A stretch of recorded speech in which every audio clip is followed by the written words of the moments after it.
What's going on, everybody? Welcome into the Blazers Uprise post-game show. The Blazers, on a one-game road trip, lose tonight in San Francisco by a final score of 104-94.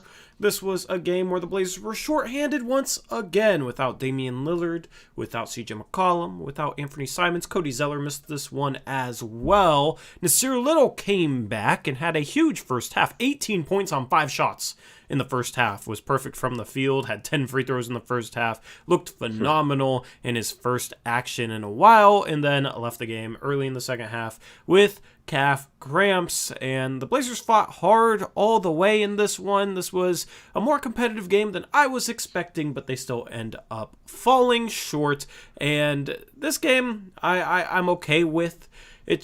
It also sucks that Norman Powell struggled today and Jusuf Nurkic struggled today. If both those guys had solid games, this was a game that maybe Portland could have pulled out and would have been a fantastic win and maybe a momentum builder and a morale builder. But nonetheless, it's not a bad loss going against one of, if not the best team in the NBA. Eric, what are your thoughts on this game? Yeah, I feel the same way. With all the guys we had out, we needed both Norm and Nurk to have big games, and unfortunately they just did not get it done tonight. Norm tried to be aggressive, but just was not making enough shots. And then combine that with the turnovers we had. If you just eliminate a little bit of the sloppiness and Norm and Nurk play a little better, we probably win this game tonight. So it's kind of frustrating to sit here with another moral victory, but at least we're not talking about effort issues, I guess, tonight and last game, right? We can actually talk about basketball.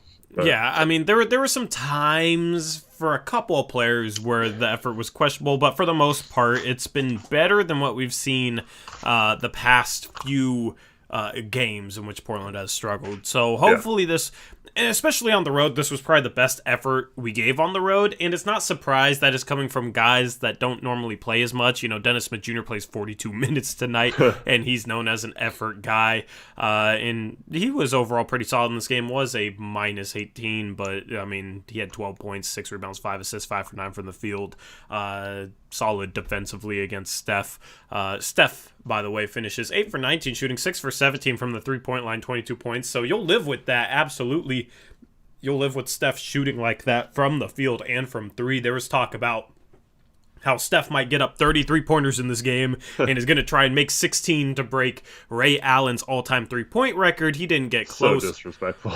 Yeah, so he didn't even get close. Overall, defensively, it was a pretty solid game. This is just a game, man, where, I mean, I wish CJ McCollum was playing. You know, for as much heat as CJ gets, even if CJ has a rough shooting night tonight, it still would have helped our offense out tremendously. It would have taken some of the pressure off Norman Powell. It would have taken some of the defensive tension off him. Norman Powell could have played off a guy like CJ, and we needed a guy that could create for himself and others in this game, because offensively it was very rough at times. Norm goes 8 for 23, 1 for 7 from 3. Nurkic 5 for 14. As a team, we barely shoot 40% from the field. We shoot 27% from 3. So this was a game where offensively we just couldn't get it done. 16 turnovers as well is not a good number. So this is just one of those games where it shows you what the offense would look like if you don't have a player that can create for himself and others at a solid level. Yeah, and I think Trevin brings up a really good point. When the other team knows that we're going to need Norm and Nurk to step up, they can focus on those two guys. And you saw them come with not so much in the second half when we were down like 10 or so and we're trying to make a comeback. There's no real reason to double team Nurk in the post if we want to post up and get 2 pointers. I'm sure they live with that. But in the first half and the first part of the third quarter, they did double team him whenever he got the ball down there, and it kind of took some pressure off him. Now, we had a couple of times where we had a cutter out of that, and it ended up in points or a good shot. But those are the times where if he gets double teamed and he doesn't have a person to pass to or an open passer, passing angle or whatever, that's on the other 4 players, in my opinion, to get open. And I just felt like we didn't do a good job of taking advantage of those when we know Nurk can pass out of them. And he also had 2 turnovers earlier in this game. He was trying to throw one in the first half, one in the second half. He didn't throw a backdoor pass far enough ahead to lead the guy, and it got picked off. And then he had one in the first half, like the second possession of the game, I think, where he just got the ball deflected out of a pass in the post. And so we want to play through him more, but he can't be turning the ball over like that either. Yeah, I mean, we did have one good example of some off-ball action when Nurkic is in the post. Dennis Smith Jr. had a cut, and we got a layup out of that. That was kind of the outlier, though, unfortunately. But we did run some cross screens for Nurkic to try and get him better low-post position. The problem is Golden State defended it well. The guy guarding the one screening for Nurkic kind of just hung around where Nurkic was trying to go to, and it forced Nurkic to kind of go further out away from the hoop in order to get the ball. I like that we're trying to run cross screens for him, but you have to run something for the screener after that so that whoever's guarding the screener can't just linger in the area where Nurkic is going to, because that's a problem. That's what Draymond Green did a couple times. So, I like the idea of having Norm set that cross screen and then immediately fly off a pin down so that if his guy stays to linger around the play to take away Nurkic, then Norm could potentially get an open shot. But it was basically just running a cross screen for Nurkic multiple times and then nothing after that, and we didn't have a second option out off of that play, and we didn't have a counter for if they kind of loaded up on that cross screen. So that's something that I noticed tonight in terms of us trying to utilize Nurkic. But that's why, you watch the Warriors, and I take it you didn't watch the ESPN broadcast, or do you watch Root? I watched ESPN. Anytime I get to watch something like nationally televised, I'll watch it. So they asked the question of Mark Jackson, because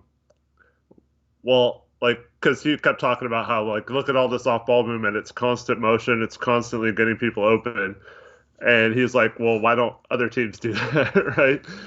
And, he kind of joked that, other teams don't have Steph Curry. But, we have Damian Lillard. It's not not in this game, but, it's not like he's, so much worse than Curry. I'm not saying he's better than Curry, but, there's no reason why he can't attract the type of attention from a defense that a Curry does. And, but this is what we've been talking about for years, is when you do stuff like that, it's not just about posting up Nurk, it's what the other guys are doing on the court after that. And Golden State will constantly set that pin down you talked about. And if the guy who's so if they double team Nurk and you set a pin down screen for Norm, you basically have one guy to defend 2 guys. So if he goes out to Norm, then the guy can just roll to the hoop that set the screen, and Nurk can just dump it off to him for a layup or dunk. If he doesn't go out to Norm, Nurk can throw a cross-court pass to Norm, and he'd have a wide-open 3. So that's why there's so many examples of this where we could do a much better job of just moving and just doing one more action outside of the initial action. And I still hope that's coming, because I feel like we saw that a lot in the Clippers game with Ty Lue and stuff. So I'm hoping eventually Chauncey will integrate some of that. We've seen him try to use more ball movement and off-ball movement and stuff like that. But I just want, you're talking about, just a little bit more each time. And I feel like we could get such a better shot if we just do that little action. It's not complicated or anything. Yeah, but they're just always looking for stuff, They're always looking to move, to cut, to send an off-ball screen, in situations where our guys are kind of standing around the arc waiting for somebody with the ball to do something.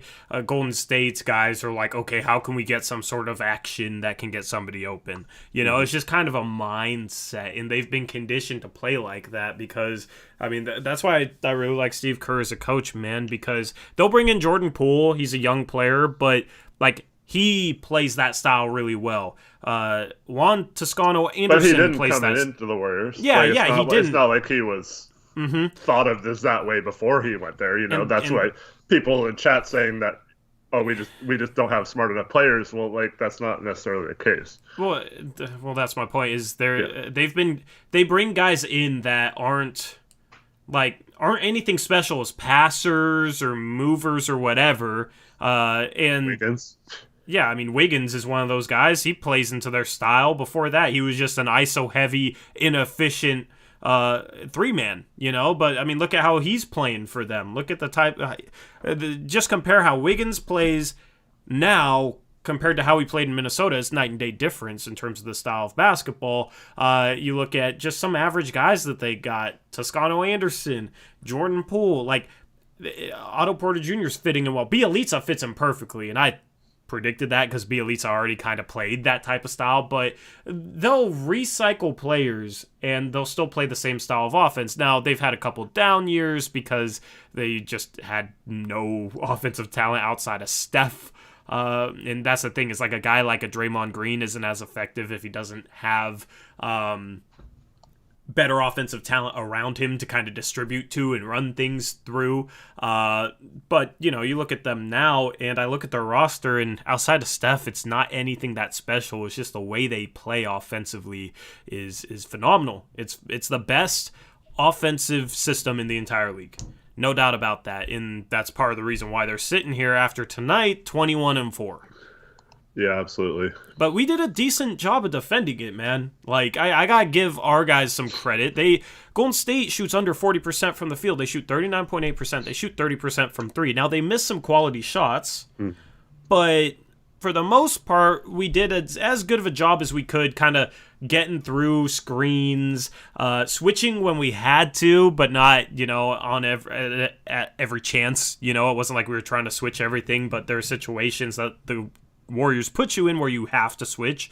I thought we did a good job situationally in this game on the defensive end, especially a guy like a Larry Nance. And this dono makes a good point. Chris S., $5 dono says, was I imagining it, or did Larry Nance do a really good job on ball against Steph when he got switched onto him? Is this a possible playoff tactic? And that's why I like bringing in Larry Nance, because he can play off the ball, but he's not Robert Covington on the ball. Let's just say that. Robert Covington has fallen off drastically in that area, but Larry Nance Jr. can battle when he switched out on two guys like Steph. So overall, defensively, I was happy with this game. What are your thoughts, Eric? Well, just to touch on Nance real quick, what he does a great job of is just staying in front of his guy. He knows he's kind of limited. He's not the quickest guy. I mean, he's okay quick-wise, laterally-wise, but he's not like Steph Curry, going to stay in front of Curry, but that's just your job. Just stay in front of him. When he shoots, just put your hand up. Don't fall for any of his fakes. Don't get in the air. And that's what makes him such a good defender is just he's solid. You can count on him not to, get blown by or do something foul someone on a 3-point shot like we did a couple times tonight. It's like he's just going to stay in front and put his hand up, and that's all you can do sometimes against good players. Yeah, and here's the thing. Here's the biggest difference between Nance and Rocco on the ball. Larry Nance Jr. gets in a stance. Mm-hmm. He gets in a good defensive stance. Robert Covington plays on-ball defense just upright. Yeah. He does not get in enough of a stance. Because that's the thing. You look at these guys, and it's like Larry Nance Jr. doesn't seem like he'd be that much quicker than Robert Covington, but Larry Nance Jr. gets in a stance. He sits down in a stance. He doesn't bite at pump fakes. He doesn't bite on in and out moves. He just stays solid and reacts once he knows what the offensive player is going to do. So if Steph shoots a step back, first off, he's in a good stance, so he's able to kind of close out quicker than if he was standing upright. But then, it's not a situation where Steph just does a head fake and he just springs out of his stance and jumps at it, and then Steph has a driving lane. That's kind of the difference between Rocco and Larry Nance Jr., in my opinion. Yeah, I agree. And there were several examples of this tonight where, I'm convinced Rocco just wants to poke the ball out from behind. He does not care about staying in front. He's more interested in trying to get a steal, and it's costing us a lot of defensive possessions. Yeah, he had 5 fouls. 5 fouls tonight. And I'd have to look back at them, but I think at least 3 of them were just him swiping, just trying to get steals. And that it gets frustrating, man. It gets frustrating because it's like when we brought him in, it's like this guy just does the little things, doesn't care about his stats, will do whatever it takes to win. And now it's like this dude is the Hassan Whiteside of chasing steals, right? Mm-hmm. Like Hassan Whiteside loves blocks and will jump at everything and just tries to hunt blocks, even if it means, maybe giving up a layup. If he has a chance at a block, that's what he wants. That's the same thing with Robert Covington and getting steals, and it's been frustrating for a while, and that continued tonight. Did you see the 2 mic'd up segments with Chauncey talking to the team during timeouts? Yeah, one of them was about communication. Yeah. I don't remember the other one. Yeah, so the one in the first half, I believe, was in between the first and second quarter. And he basically said, hey, I know it looks like we're playing good defense, but we gave up too many open shots. Like, we need to be better. And it's still not good enough. You need to rotate properly and all this stuff. So that was really cool to hear. And then also, in the second half, they called a timeout fairly early into the quarter, and he's like, I just talked to you guys at halftime about needing to communicate better, and I don't see any communication. What is up with He said, why are we not doing that, dog, or something like that? Yeah. So he's like, he said, it's not that hard, dog. Like, he's trying to say, like, dude, like, all you have to do is talk to each other. Like, if you miss a rotation, just tell someone else to pick it up, or if you're confused on who's supposed to take what, yell it out. Just tell someone else to get him, or say, I got it, or whatever. It's like he was really frustrated with the lack of communication, and that's something that's been a problem for a long time. And these are simple things. We always talk about them. These are correctable, simple things, and I'm glad he's noticing what the problems are. It's just going to be a case of whether these players can ever actually do it on the court. Yeah, for sure. Shout out Mills Woj, $5 dono, says, do you think when Dame gets back we should play with Rocco out of the rotation as well as Snell? I feel like they honestly provide nothing. LOL. I'm not. You don't take Rocco out of the rotation at this point. I'm hoping that he retains enough trade value to be able to flip him for something at the deadline, because we're at the point in the season where I don't think this is going to change, and I don't know. Rocco seems like one of the guys that maybe isn't handling the increase in accountability well, and that's really the only thing Chauncey can do in regards to Rocco gambling for steals and seemingly letting guys drive by him so he can try and reach behind them to try and poke the ball loose and that sort of stuff. So if Rocco isn't responding well to being held more accountable for that type of stuff, I don't see how it's going to fix itself unless Rocco takes it upon himself. So at this point, here's the thing, you don't really have a better solution.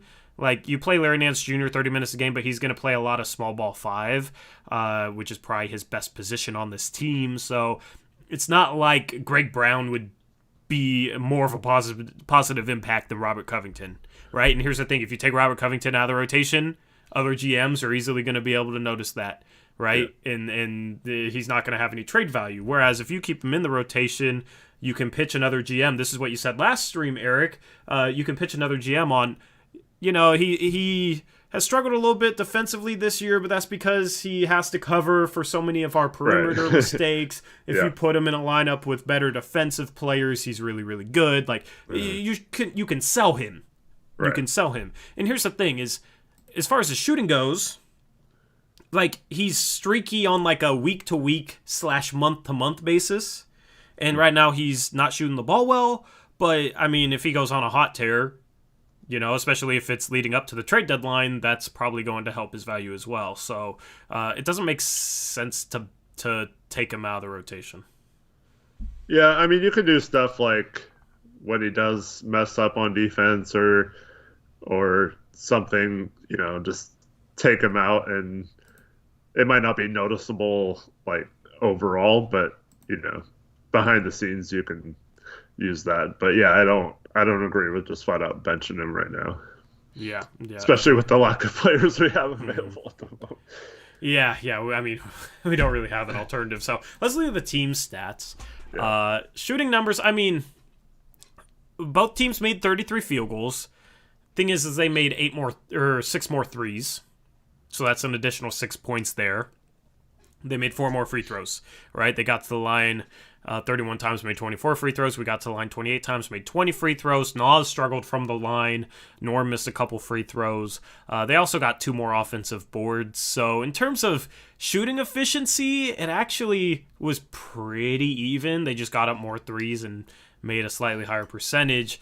But turnovers are pretty even. So a lot of these stats look the same. I mean, we had more assists than them. Eric, if you told me that was going to be the case today, I would have been shocked, and I would have thought we won.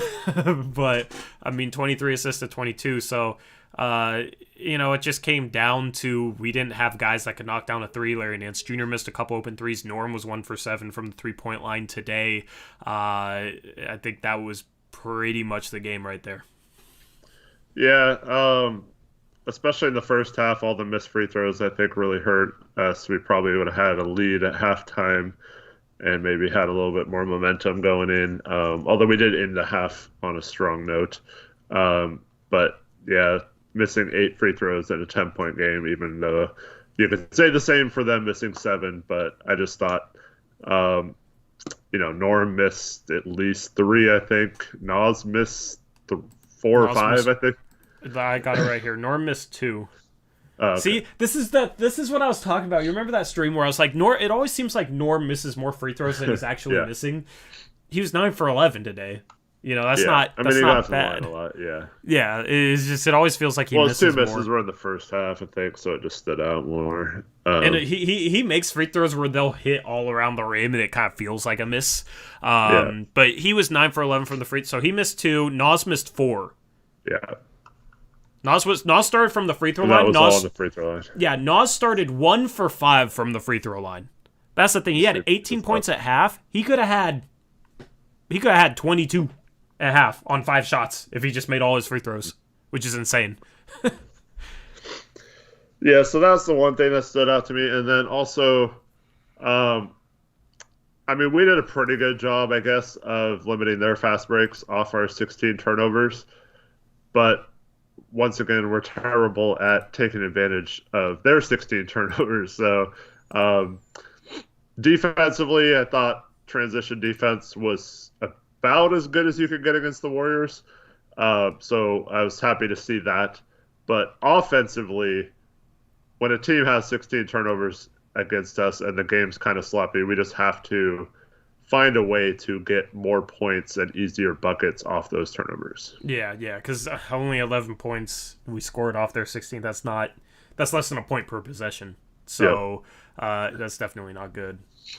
And that's kind of the thing is this team struggled to get some quality shots. I mean, I don't think it was terrible in terms of the shots that we got this game. It's just you don't have as quality of shooters shooting them. So, like, Dennis Smith Jr. shooting an open 3 is nowhere near as good as Dame or CJ, obviously, right? So, it was a situation where when you don't have as much offensive firepower and then Norm doesn't have it going and then Nurkic kind of struggled in this game, you need to be able to get easy buckets. And when you're turning the other team over, you got to be able to run off that. So, that was an area where we could have maybe kept in this game or won this game even if we did a better job of that and we were unable to convert those opportunities. Yep. Let's jump into Brant's breakdown if you're ready. Yep. All right. So play number 1. Let me make this a little bit bigger because you got the wall behind that too. Let me see how. Yeah. Here we go. All right. No, you're fine. Well, this is just the first graphic to show how the play is set up. Mm-hmm. And I think this is one of the plays where you were mad at Norman Powell. Mm-hmm. So the Warriors do a nice job of setting this up. So they had Green at the elbow, Curry bringing the ball up. They have 2 players actually standing next to each other in the corner, and they have Looney playing out top. So I don't really know how you're supposed to defend this other than I think we do it pretty well because Nurk's going to be the guy who comes down and helps. But so Curry passes to Green and then cuts either to receive a handoff or Curry or Green can fake the handoff, which he does.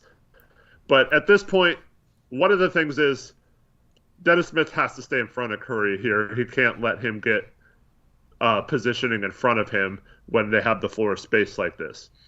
But second of all, if he hands it off here, they probably have to switch. But he doesn't hand it off. And then he actually sees Curry on the third slide open, so he passes to him because he has a step on Dennis Smith Jr. Mm-hmm. And this is the slide I want to show you. So the pass is going into Curry. Nurk is guarding Looney. So Looney's out near the three-point line. You do not have to cover Looney there. So this should be Nurk's help right here. So what is Norm doing? Once again.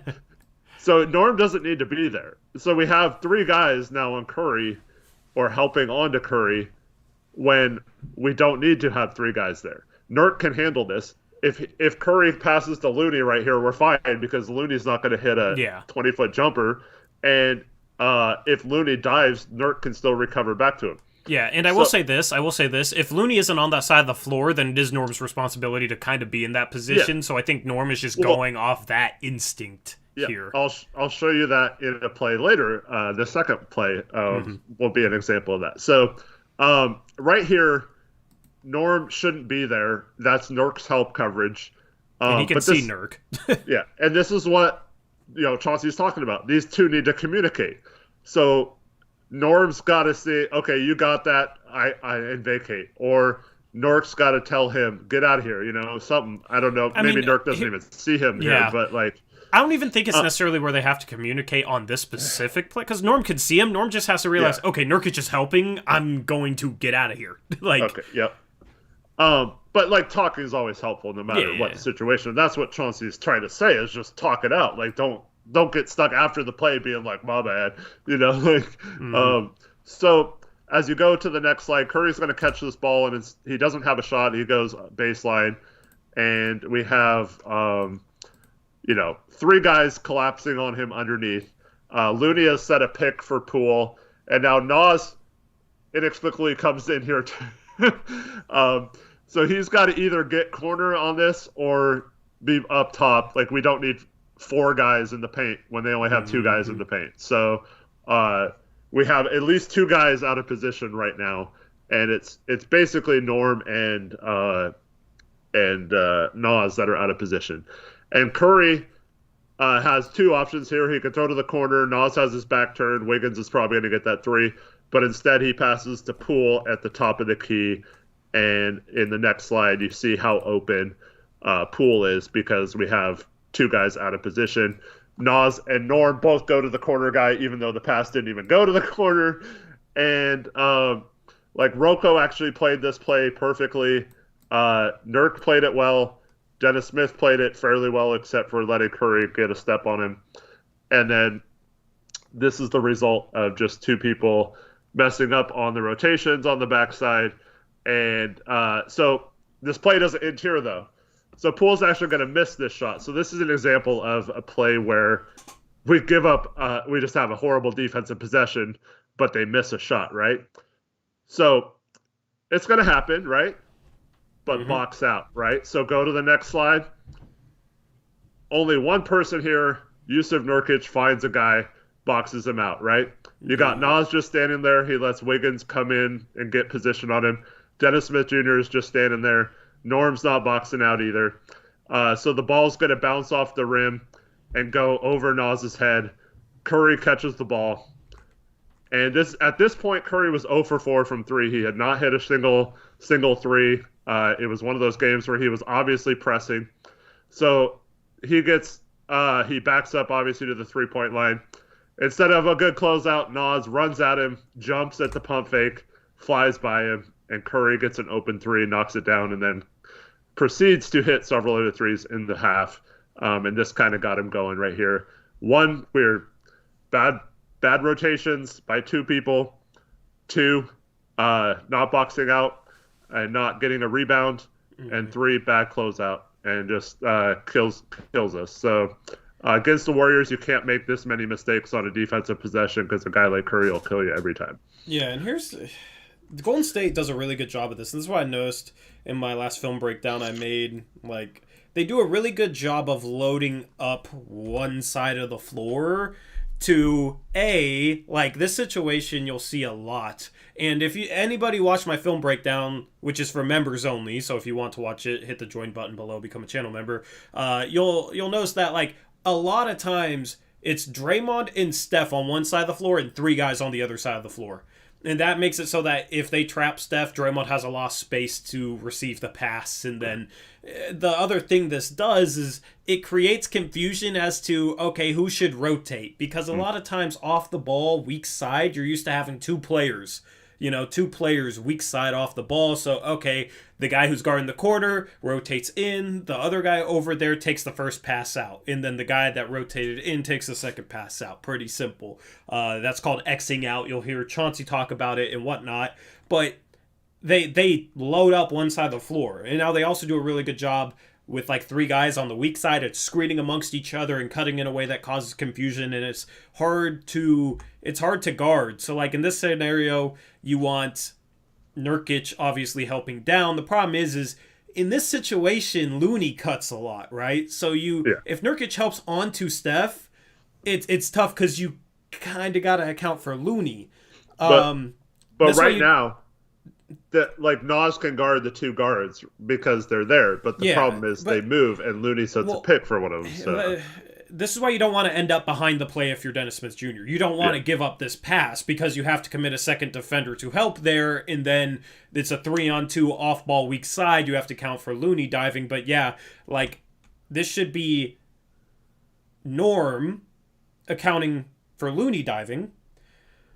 The problem is at this point, like, Nas takes first pass, but Jordan Poole and Andrew Wiggins are so spaced out that it's going to be hard to be able to, like, split them and get to either of them in time. Yeah. So, but it's good offense, but, This is an example, though, of... Because on our offense, the 3 guys would have just stood up top and not moved at all. But you got Looney diving to the basket after setting a screen. You got Poole relocating to the top and Wiggins in the corner. But our spacing wouldn't have been this good, which probably would have let them off the hook, even if they did mess up on the rotation. And that's another great point, because if you look at this slide, right, like Poole and Wiggins are together. So Nas can guard them both. You look at this side, you see how much ground Poole covered relocating up top. Yeah. This is also just great vision by Steph, because he's falling out of bounds, like running towards the baseline and turns around and spots it. But this is, this is tough to guard. At this point, you probably just stay home if you're Norm. And if you're Nas, and then if Looney catches the ball, like Nurkic can turn back and contest that shot. The Ravens will live with that. Yeah. So it's Norm being out of position here. He shouldn't be that low when Nurkic is there. He should be up higher, and then he would be ready to get out on this Jordan Poole 3, but he's sucked into the paint for no reason. So it is a mistake there, but it's also just an example of really good offense putting the defense in a really tough spot. Yep, for sure. So... really like that play, just to showcase some good offensive things and a defensive mistake. A lot showcased there. I like that. Well, you'll like the next play then. All right, let's go to the next play. We got play number 2. All right, so on this one, that's the last play. Is it? I'm just, Play. Oh, I didn't get rid of play number 1. Okay.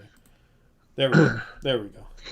All right. So on this play, Green is going to set a down pick for Looney. Looney's going to basically catch the ball and pass it into Draymond Green. So we got Green in the post on Rocco on the second slide. So what we're doing here, just real quick. So Dennis Smith Jr. was staying in front of Curry on that first slide, but we had Norm kind of hanging out in the middle. I mean, I guess it kind of worked on him tonight. But once Green gets the ball here, Looney's going to set a screen for Curry, and Curry's going to curl to the near corner. Yeah, and they had just done this, and Curry hit a 3 off that the possession before. So, this is really tough. This is where we say you cannot get just taken out of a play on a screen, right? Mm-hmm. Especially off-ball screen. So, Dennis Smith Jr. is going to get absolutely like taken out of the play. Like he gets totally picked off by Looney. Can't fight through it. Like I don't know what to do here, but like you probably want to go. You just don't want to go through the screen. You got to go either over or under, Yeah. and stay with Curry. Probably under in this situation, and then if he pops back on top, you have to switch up with Nurk. But like that's better than Yeah. the alternative. And Nurk either has to. I mean, Nurk has to give Smith more of a gap to go under, Right. too. That's part of it. Well, and then as you go to the next slide, this is the problem. So Smith gets picked, and then what does Nurk do? Because he's stuck between. Now, does he go help Curry? Because if he doesn't, Curry's got a wide open three. Yeah, and he had just hit one off this. Yeah. And see this, you can see how badly Smith gets picked on this, and he's not even going to be close to being in the play because of it. So Nurk's in a really tough position. It almost looks like he double teams Green, but like he's actually coming to guard Curry. And then Looney does a great roll here, and so we have no one in the paint. But this is what we were talking about this last play. So in this situation, Looney rolls. McLemore, if you look at him at the top, is in the wrong position here. Yep. Because he needs to be right in the middle of the paint. So when Looney drives, he's there to meet him. And if he kicks to the corner, you live with that. Norm has to rotate, and then they probably kicks up top, and they get an open three anyway. But that's, 2 or 3 passes they would have to make to get an open shot instead of just a dump off pass for a dunk. So McLemore's got to be in a better position here when this gets cut off. But basically, you're against the Warriors, you're pretty much doomed if you have to commit 3 guys to the corner or one side of the floor like this. And they're all out of position now. And Looney just drives in and gets a dunk, and McLemore never really even comes over. And honestly, like Rocco should be ready to go to the rim here and contest too. Like, Rocco wasn't ready to deal with this. If you look at this, like, of course, Looney has more momentum towards the rim than Rocco does, but Rocco is closer to the rim. Right. So if Rocco rotates over to Looney... But he shouldn't be. It should be McLemore. Yeah, it should be McLemore. It should be McLemore, too, and then if they kick, Norm takes first pass, McLemore gets the second pass out to the 2 guys that are off the ball, but if you're Rocco here, you got to be ready to... You got to be ready to try and contest this at the rim, because you're not going to be able to do anything to help on Steph, and Draymond's not much of a scorer anyway, so really the only area where you can actually help defensively here is in case this backdoor cut happens, you can rotate and maybe meet Looney at the rim, and then in that situation, Nurkic can switch on to Draymond, and you're actually just fine, as long as you cover the kick-out passes well. So that's another thing, another issue here. Yeah. So. And once again, like if we're pressuring the ball and rotating on Looney, that might make it really hard to make this pass. I don't know. He's probably not going to be able to cross court pass it without passing to Looney first. I don't know. It's just so many more things we could have done better. But it all starts. How many times do I have to say this? One screen and we're already, we're screwed in a possession. And we have to do a better good job of getting through those. Yeah, and here's the thing, though. Golden State, sets their screens so fast and they play with such a good pace to their offense. These types of defensive plays will happen every game. Even the great defenses will have situations like this every game against Golden State. You just want to minimize them as much as possible. You just want to try and minimize them as much as possible. It's a tough offense to guard because of the way they play, and Draymond Green makes great reads. This is a great read by Draymond. They just hit a Curry 3 off this, and they get a dunk just off the same action. So it's not like the Blazers hadn't seen this before. This was in the second half too, right? So they had seen this throughout the game. It's when you execute things as well as Golden State does, and you execute them with the pace that they do, it's hard to... and then you got a quick trigger sniper like Steph, who you can't even give an inch to. It's definitely difficult. But I mean, the main thing is you got to be ready for screens at all times, and you got to be better at getting through them because they set so many off-ball screens that's kind of what runs their offense. Well, and also, like, so if Dennis Smith Jr. gets picked that bad, he almost should have just switched on to Looney here because there's no way, like, even if Green hands off to Curry, there's no way he's going to recover in time with how quick of a release Curry has. So at this point, Dennis Smith Jr., if he's, like, caught up on Looney, he should just yell switch there. But even then, like, Looney's still getting that cut. But at least, like, he's not just because, like, in the next slide, he's nowhere in the play. So, like, he's not guarding Curry. He's not with Looney. Yeah. So it's tough. But, like, if he does stay with Looney, McLemore helps. Then that's when Dennis Smith Jr. Norm goes to the corner. If that pass goes to the corner, Smith would then be near the free throw line, so he could get that pass to Norm's guy right now, and maybe we contest a three or something and make a tough shot. I mean, they still hit tough shots, but at least then he could have rotated properly. Whereas if McLemore's in the right position here, Norm rotates to the corner, they still probably get an open three. So yeah, that's just this thing. Like when you get taken out of a play, you have to, like, I don't know, do something different or fly around or get somewhere else faster. Yeah, and that's why I like Smith going under this because he honestly, you look at where the screen is angled, it's a shorter distance to just go under this. You like Steph. We know where Steph is running. Steph is running kind of towards where the ref is. I think that's Scott Foster. Screw him. Like it's a shorter distance to just run under the screen than to try and loop over it. Yeah. So that's the thing is you got to try and stay with Curry and meet him at the spot.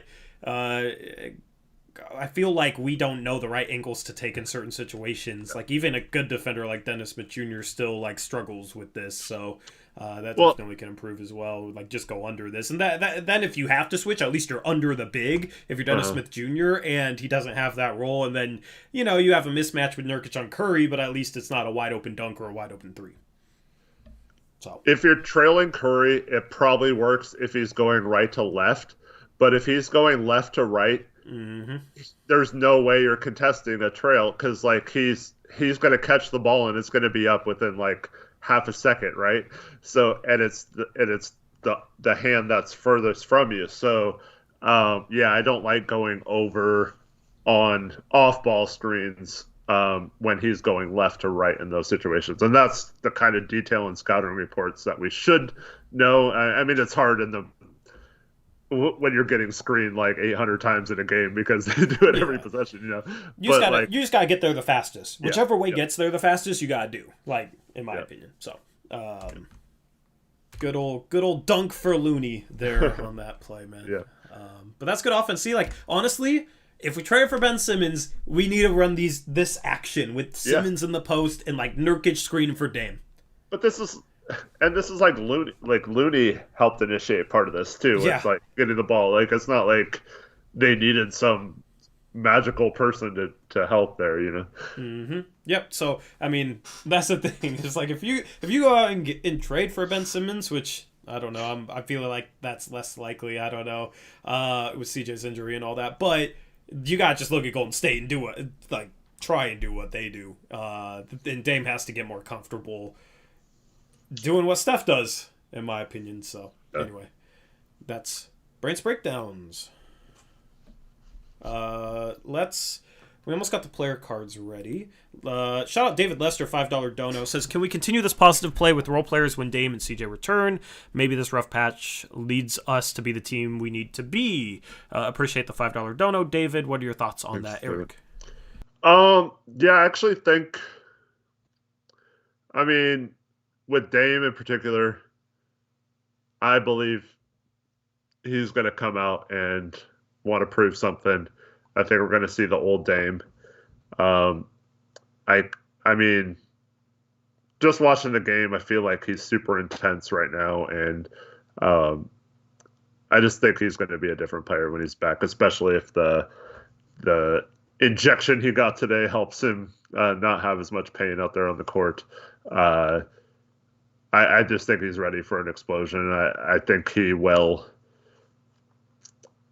smart enough to see things that are happening on the court and know how he can come back and help that situation.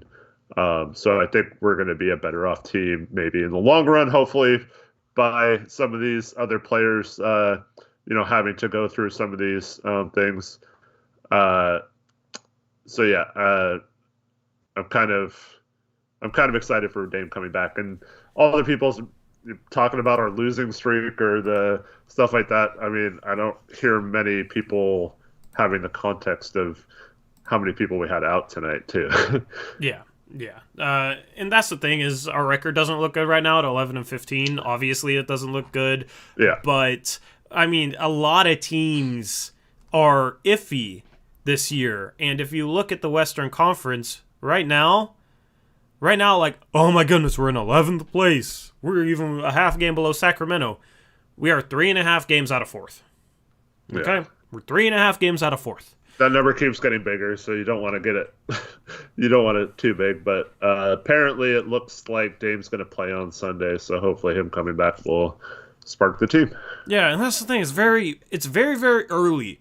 You look at Utah; they haven't had injury issues. Phoenix started to have some injury issues, but Phoenix, I feel like, has had an insanely easy schedule. But they've also beaten good teams as well. So as Phoenix or Golden State, I don't think there's any chance to pass them up. But a team like Utah, I don't know. I still feel like if we can figure things out on the defensive end and Dame can come back and be Dame offensively, we're going to have a good team. And if you look at our schedule the second half of the year, I mean, we have an extremely easy schedule. We've faced tough teams. We've already faced Golden State twice. We've already faced after Tuesday, we'll have faced Phoenix twice. We've already faced Denver twice.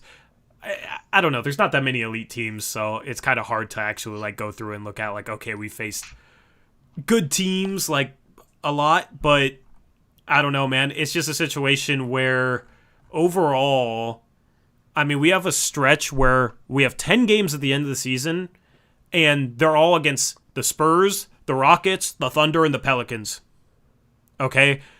The 2 games before that stretch is against the Pacers and the Pistons. So 12-game stretch where we're playing lottery teams, and the Pacers are going to blow it up. So that's a stretch where we can make some serious headway. We have stretches of schedule that are very favorable. So right now it looks bad, but got to weather the storm, weather the injuries. We have a 4-game homestand coming up. If Damon comes back, I think we'll be able to have some success on that road, on that homestand. I don't know. I'm not doing the best job explaining this, but basically all I'm trying to say is we've lost 7 out of 8, but it's not as bad as it seems.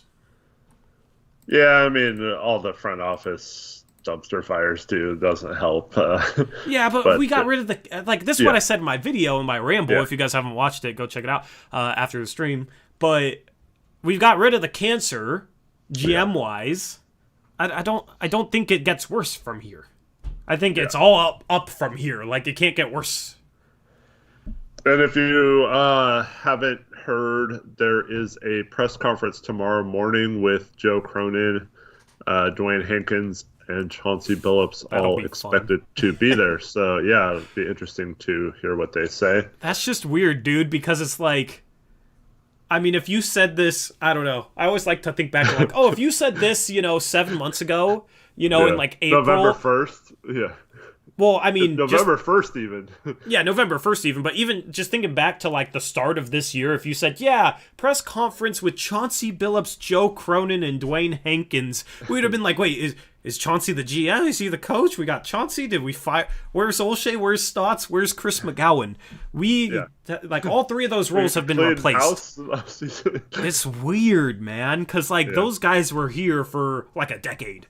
So that's going to be interesting to see how that press conference goes. It's going to be a lot looser, I feel a lot less tension than normal.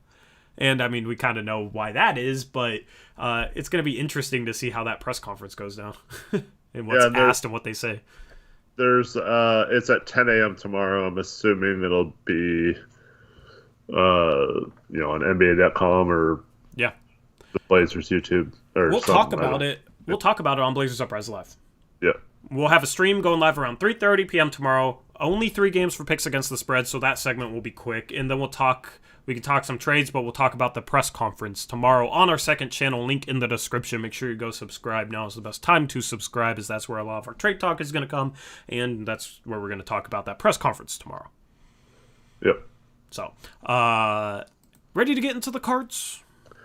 Trevin, 10 a.m. is not early for, like, actual businesses. Yeah, that's not early, Trevin. What? Anyway, yes, let's get to players. player cards here. We got Norbricks. Okay, thankfully Chris didn't, like, have some good nickname for Norm, because Chris is, like, the biggest Norm fan and wasn't handling the Norm criticism that well over the game, but I like that he was at least honest with his nickname, because Norm was a brick tonight, Eric. Unfortunately, it got to the line, but 8 for 23 and 1 for 7 from 3. It's like, if he just has a decently efficient night, we're right there. Yeah, I think he made 2 layups in the last minute to make it look... Oh, yeah, you're right. He was stat pad. He was 6 for 21 before 6 that. 6 of 21 before that, yeah. Yeah, just brutal shooting night for him, unfortunately, and then the 4 turnovers on top of that. You don't like to see it. Even though the 5 assists were nice, but had the ball in his hand a lot tonight, so that's to be expected, and yeah, turnovers, not good. How does he have 0 rebounds in 43 minutes? That's some last year Gary Trent Jr. type of thing. Yeah. So, I mean, 5 assists, but, okay, here's the thing with this playmaking, all right? Like, CJ gets all this crap for he never wants to pass and all this type of stuff. Norm doesn't pass for the most part. Like, I'm sure there's situations where he does. But for the most part, Norm does not pass unless it's a straight-off dump, like a dump-off, where he's almost just handing the big man the ball. Or he gets to the rim, gets up, doesn't have a shot, gets caught, and then passes out. Yeah. And, like... I mean, he's had some nice drives this year where he attracts the big and then has a wraparound pass or a dump pass to the big. But, yeah, other than that, I agree with you. He just doesn't see kick-out passes early enough. Yeah. Like, that's like one of my biggest critiques, is he doesn't see, because there's numerous times this game where he drove and they're like, a second guy is just sprinting at him, and he could just kick it out and somebody's open, just move the ball, play off of it, and it's a situation where, like, they're loading up on his drive, and he, like, goes up or loses the ball or, tries to fight through multiple guys and then gets caught and then kicks it out, and it's, I don't know. It shows me everything I've said about, like, CJ's playmaking at the 2 guard for others is underrated. I know he dribbles a lot and shoots a lot, but CJ will make the right pass more often than Norman Powell will. Okay, like, but, since he dribbles more and ISOs more, people get more infuriated with it. But, like, this whole game, I'm just watching it. It's like, if Norm wasn't playing and CJ was doing what Norm did in this game, on offense and defense, because I thought Norm was maybe our worst defender tonight, if CJ was doing what Norm did today, everybody would have been freaking out at CJ for it. Mm-hmm. So. Yeah. The only thing I'll say to that, though, is he's so good at getting to the rim and finishing around the rim that I almost, like, don't blame him for thinking he has lanes sometimes. But yeah, if in a game like this where you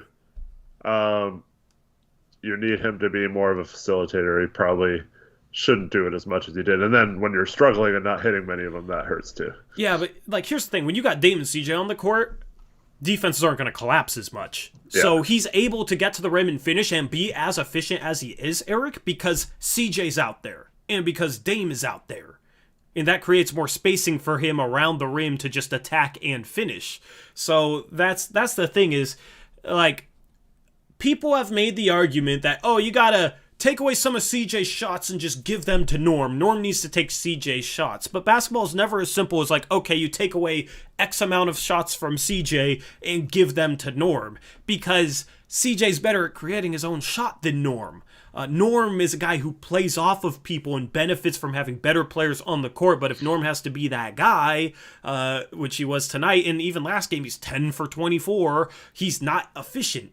He's only efficient because he's like the number 3 option, or at times the number 4 option when we're running things through Nurkic a lot. That's why he's efficient. You don't just give him 10 more shots and take away 10 shots from CJ and it works out for the better because Norm's more efficient than CJ. It's a lot more nuanced than that. So I think the past couple of games have proven that in regards to like Norm and CJ. Let me just ask you a question though. When was the last game CJ got to the line 11 times? I mean, but that's the only thing even saving his efficiency. How many times did Norm get to the line last game? I don't remember. I mean, I'm curious to see. I'll look it up. But, I mean, let's see. Clippers. Let's see who wins here. Norm got to the line 8 times last game, so that's the only thing saving his efficiency, man. But it's like he's not creating for others. Last game, in 44 minutes against the Clippers, he had 1 assist and 3 turnovers. Yeah. Tonight, 5 assists, 4 turnovers. Like, the only good thing about him being the number 1 option the last 2 games has been he's gotten to the free throw line. That's it. Because otherwise he hasn't been good in any area offensively. Yeah. I'd be interested to see if it was like, I don't know, it's hard because it's a 2-game sample size, so it's like, would Norm always be this inefficient as the number 1 option, or would he start to get better shots and maybe recognize that he's not taking shots? Is he maybe taking some shots that he normally wouldn't because he feels like the offense is getting kind of bogged down? We haven't scored a lot of points the last couple games. Does he feel like he needs to shoot? Maybe. So it's kind of tough to come to like drastic conclusions about it over 2 games. But this was my opinion before. It's definitely trending, yeah. I mean, this was my opinion before. And my whole point is people overreact at times to CJ, and then like Norm, you know, Norm, it's like not anywhere near as much of an issue. And people will say like, oh, well, CJ plays like crap more often when Norm is actually in his actual role. Norm doesn't have bad shooting nights when he plays in his actual role. Yeah, that's because he gets to play off guys like Damian Lillard and CJ McCollum. That's because he gets to play off those guys and doesn't have the responsibility of those guys. So, yeah, it's... I mean, like that's the whole point. That's the whole point. If you flip those guys' role, CJ would be more efficient than Norm. CJ would absolutely be more efficient than Norm. Now, I would be more okay with this performance if he wasn't poor defensively tonight. Because that's the one thing that disappointed me is we came out playing with energy, and I felt like Norm had the worst energy out of the starting 5, and even out of the bench. Yeah. The only thing I'll say is that, like, Norm, he's never really, I mean, if we're healthy, he never has to be the number 1 option, so. I mean, yeah, but that's what I'm saying is you got people out here, Eric, that say start or give Norm CJ shots, start Norm, bring CJ off the bench. Mm-hmm. That's basically what this is geared towards. So we've talked about why that's dumb in the past. Yeah, I mean, this is what it's geared towards, man. So I don't know. Like, I know chat seems to disagree with that, but I'm not going to have an opinion just to agree with chat or just to please chat or just to please my viewers. I'm just going to say what I think. You guys, I mean, even if you disagree, you can respect that. So, and if you don't, then maybe you'll click off the stream. Like, it's whatever. I'm going to say what I think. And I think that Norm struggles when he's forced to create things on a regular basis. It's my opinion.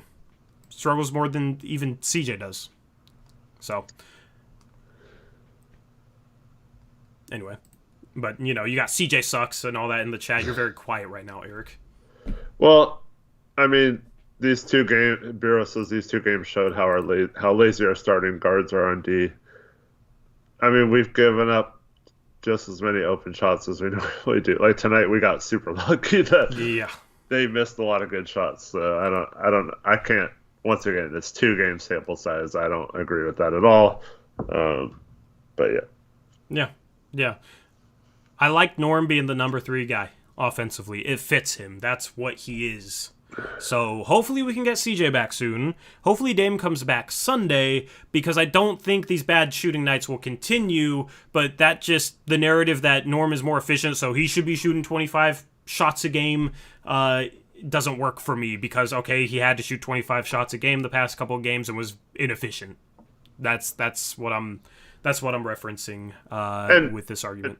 And for the record, I mean, I don't want to put words in your mouth, but you're not saying you want to keep CJ. I hate how people. It's not. Yeah. I hate how people always change that too. If you say anything good about CJ, it automatically means you don't want to trade him. And like, I actually got in an argument. I think it was yesterday with someone on Twitter.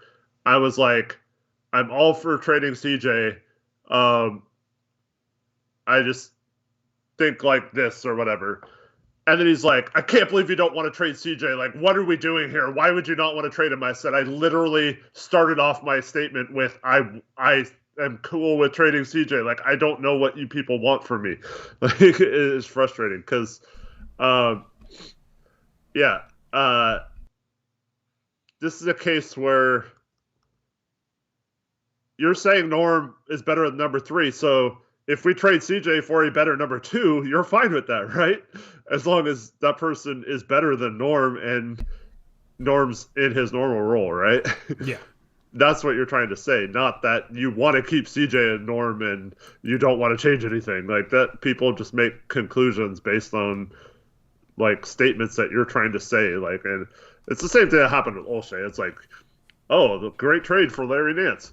Oh, how could you praise Olshey? You guys suck. like this is the worst channel ever. You gave Olshey praise. Like yeah, it doesn't mean that we like necessarily think this team is 100% championship contenders or anything like that. It's like it's just towards the people that act like you take how Norm performs as the third option and then expand that role and think that he's going to have the same efficiency and perform the same, right? And like put him in a position where he has to create his own shot more instead of play off of a Dame and CJ and think that he's still going to be just as efficient and do just as well, right? That's not going to happen. You can't take his role as the number 3 guy playing off those two and then bump him up to the number 2 guy and expect him to be just as efficient or just as effective. And that's my whole point, is CJ is that number 2 guy. And it's harder when you're that number 2 guy. It's harder when you're a guy that's looked at to create shots. CJ is better at creating shots for himself and others more so than Norman Powell is. That's my entire point. So I'm basically just arguing against the whole notion that you should give Norm CJ's role and then bring CJ off the bench and Norm would be better in CJ's role than CJ is and that sort of thing. Because I've seen a lot of people say that. So that's what I'm talking towards. That's what my point is towards. I'm not saying not to trade CJ, right? I'm just saying that if, I've made my point. You guys know what my point is. That's what I'm saying. I'm not saying to keep CJ. And to the people who are saying or like Beerus is still saying you can have 2 guards that don't play defense and win. It's as simple as that. I got news for you. Norman Powell has not been good this year on defense either. So I don't know how that solves the problem. So I agree with you. Like you need guys to play better defensively, but Norm's not doing that either. So unfortunately, it's not a case where if we just put Norm as the 2, like it solves all our problems because he hasn't been particularly good either.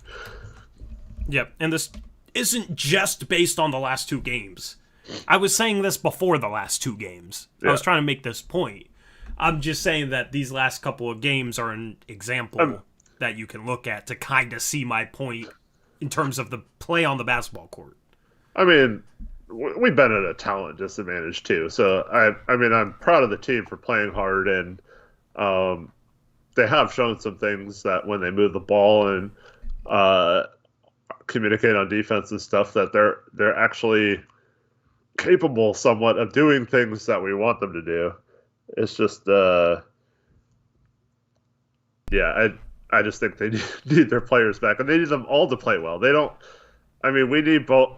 unless there's a trade, we need both Norm and CJ to play well for us to have a chance. And so, like, I don't get why we have to choose one over the other. Like, right now, they're both on the team still, so we need them both. Yeah, and you have Beaver saying he's playing small forward right now. That's not an excuse for his defense. He was shooting guard today, and this might have been his worst defensive game.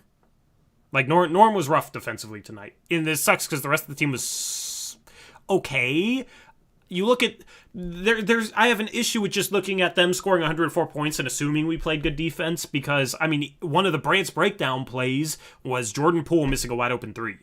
Like, they missed some quality shots tonight that they hit in other games, that they hit against us the first time we played them. So, you know, it doesn't just come down to, oh, you only gave up 100 points, that means you played good D.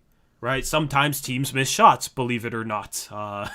Sometimes teams make difficult shots. Sometimes you give up 115 points but play better defense than another game where you give up 100 points. Right? That's why you got to watch the games. That's why I can't stand the people that just look at the ESPN box score and just assume how we played defensively. So I don't think this was necessarily a good defensive game. I don't think it was bad. But the rest of the team was okay and Norm struggled. And that was disappointing. He was rough defensively today. Now, he plays 43 minutes, so you kind of understand that, but, like, his energy in the first quarter, I thought, was bad. It wasn't a fatigue thing. Yeah, I don't know. I mean, I'm seeing less mistakes, so that's good. I'm seeing people fly around to try and cover for him most of the time. Like, obviously, I showed one play where we didn't, but...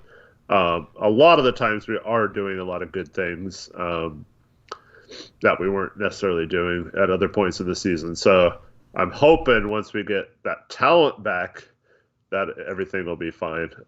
But we also have we only have one game in the next between now and next Tuesday. Yeah. So we have Thursday, Friday, Saturday off with a home game. So they'll fly home tonight and have 3 days to prepare for Minnesota and maybe work on some things. I'm sure they'll get an off day one of those 3 days, probably tomorrow. And so I think there's a chance to build upon this. But for the people who say, like, oh, look how much better the offense is when we haven't scored over 100 the last two games, you know, it's like, so I'd like to incorporate some of these things when we have all our guys back. And that'll be the true test is once we do get them back, what'll happen from there. Yeah. Here, one more point before we move on, because we've talked about Norm for a while. It's like, Norm's getting the excuse that, oh, he was tired, he's fatigued, he played 44 minutes last game and then 43 tonight, right? Like, so, okay, I get it, maybe he was fatigued the entire game, whatever. It's just interesting that CJ doesn't get the same excuses when he plays 42, 43 minutes a night and has more responsibility than Norman Powell does offensively when CJ plays, but then CJ never gets the tired excuse. It's, oh, he's horrible defensively, but then when it comes to Norm, it's like, oh, he's tired and had to do a lot offensively. You know what I mean? I just think that's a little inconsistent from some people. Yeah. I don't know. It's like, it's either one way or the other, man. Like, either give them the excuse for being tired, and that would apply to CJ and with a lot of minutes that he's played this season, or don't give them the excuse of being tired. I'm not going to give Norm that excuse. I haven't given CJ that excuse, really. I'm not going to give Norm that excuse. So, anyway, let's move on and talk about Nasir. This is like one half of action, Eric. I mean, we haven't talked about him much. He was phenomenal the first half. He hit a contested three. He was 2 for 2 from 3. I don't remember the other 3. I know he hit a pull-up 3. Drove, got to the line, attacked the rim relentlessly. When we didn't have much going offensively, he kind of took it upon himself to just go make something happen, which is exciting for him. You know, that's kind of the hope long term. He can be a guy that you can run some offense through and he can just create things, shoot threes off the dribble and attack the rim and whatnot. Also had a phenomenal blocked shot.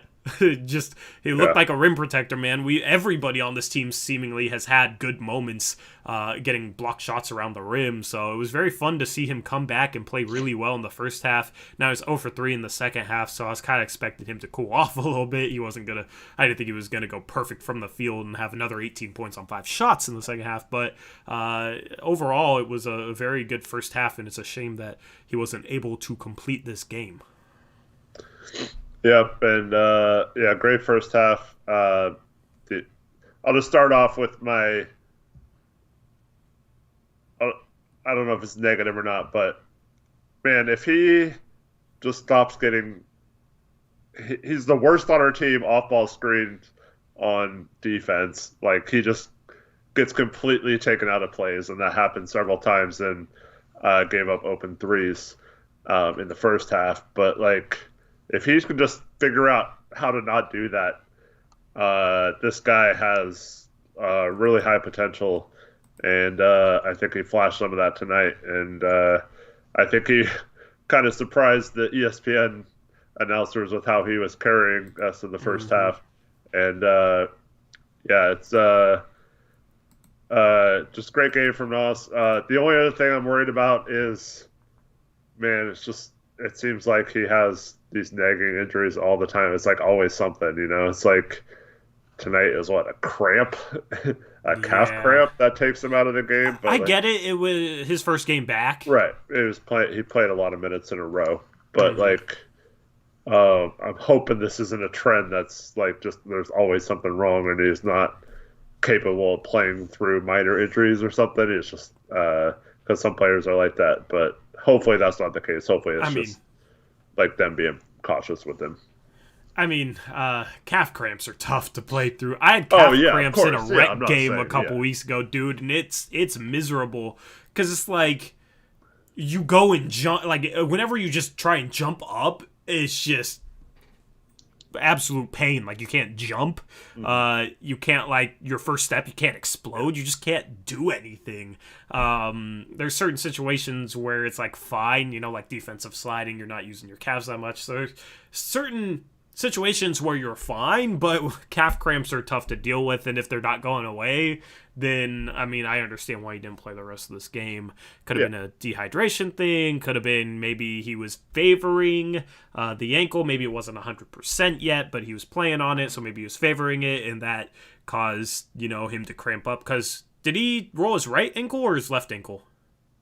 Do you know? Chat, do you know? I don't remember. Because they called it a left calf cramp. Yeah. So I'm wondering if it was his right ankle that he rolled, and then maybe he was favoring his right ankle a little bit.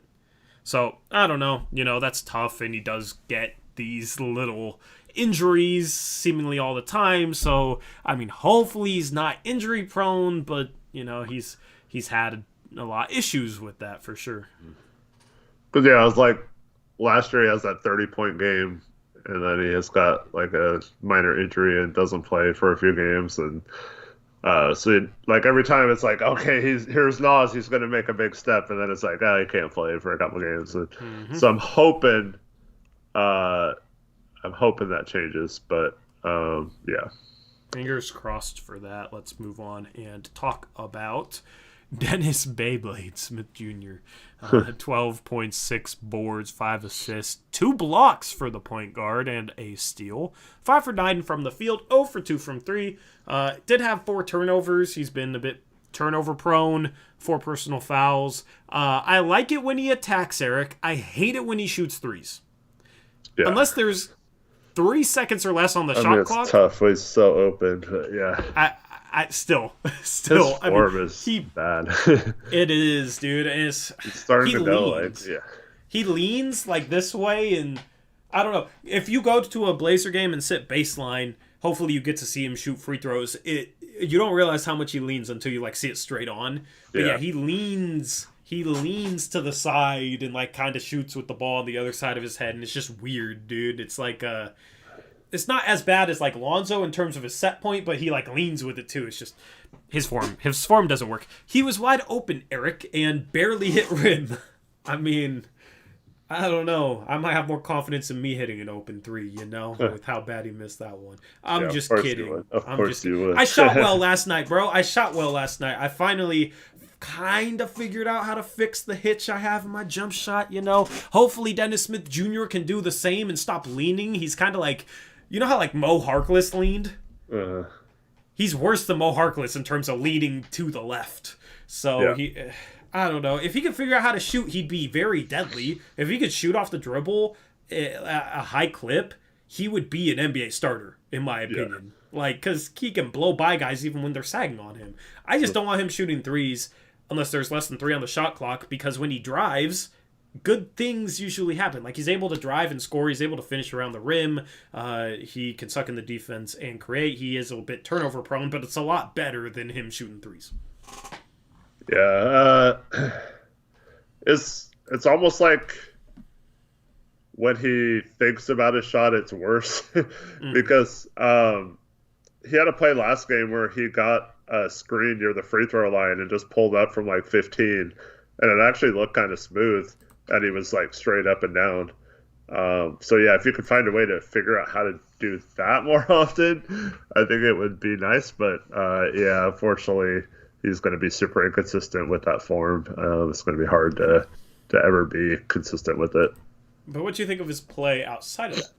I thought defensively, other than a couple of mistakes, I thought he did about as good a job as you could do at the times he guarded Curry.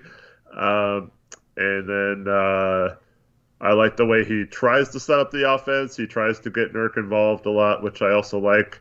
But yeah, I mean, overall, I thought he was okay. Just got to cut down on the turnovers, like you said, and find a way to not let his lack of shot affect games.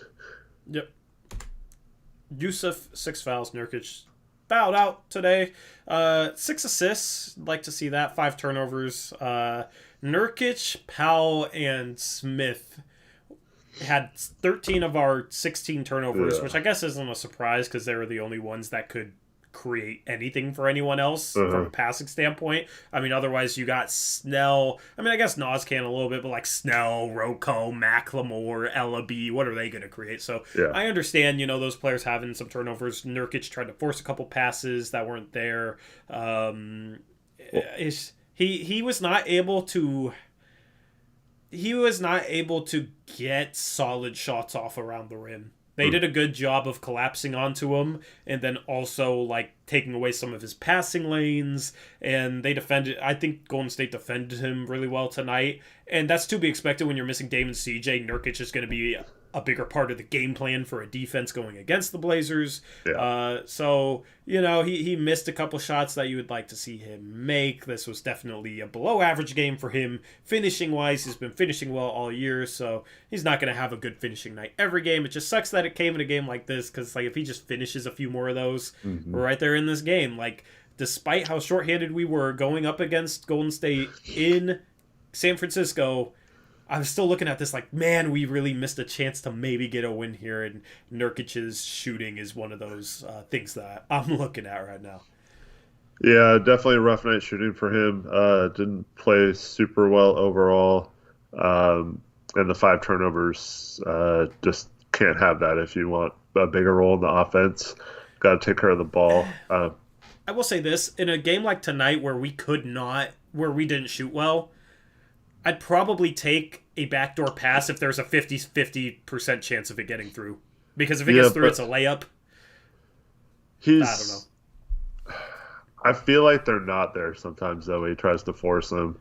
But if he is, he's not leading the guy enough. He's trying to thread the needle between the hand and foot of the defender.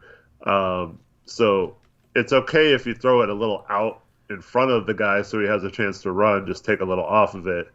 But when it's just like thrown and the guy just grabs it and it going the other way, that's when you didn't throw it right or whatever. But I think he's normally pretty good at that. I felt like we didn't have as much spacing, so things were a little bit more compact, so maybe he thought like, oh, if I lead him too much, somebody else is going to pick it off, or like, I don't know, that might have been part of it. They also gave him a little bit more defensive attention when he had the ball, and then I think part of it was maybe we were struggling to generate shots at times, so maybe he took a couple of risks that he otherwise wouldn't have taken if he had Damon CJ on the court, because I think he's been pretty good in terms of his decision-making this year. Some nights you just don't have the touch on finishes, on passes. So yeah, definitely like things to learn from here, but it just, for me, I don't know. I feel like he tried to force some things just because of the situation we were in, and I thought they loaded up on him pretty well when he had the ball. Like the play you talked about earlier where Dennis Smith Jr. cuts down the lane and he's wide open for a dunk.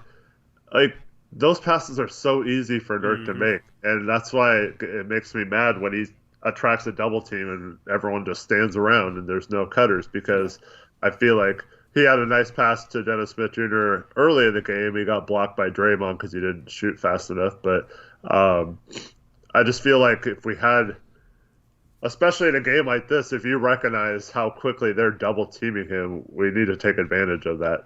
It's the same thing that happened when teams would inexplicably double Melo, uh, even though he wasn't the most efficient player. Like we still just let him shoot or whatever. Like we had no action off ball to take advantage of those double teams. So that's the next evolution. I think is not only like involving him, but involving him in a way where he has guys to pass to out of those situations. Where Yeah.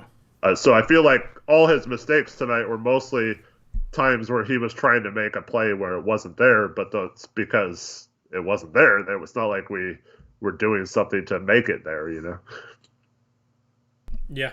Yeah. Definitely things to take away from. And I mean, I would like more Dennis Smith Jr. cuts for layups when he's posting up. And uh, yeah, definitely gotta try That's and I feel like when he's passing, it's a lot of it's just backdoor cuts. uh, Just like with him at the elbow or even him kind of like high post area where he's just somebody setting up their guy one on one and then back cutting, and that's the passes he throws. Where I feel like we get a little bit more creative with some of the cuts to maybe give him a little bit easier passing options.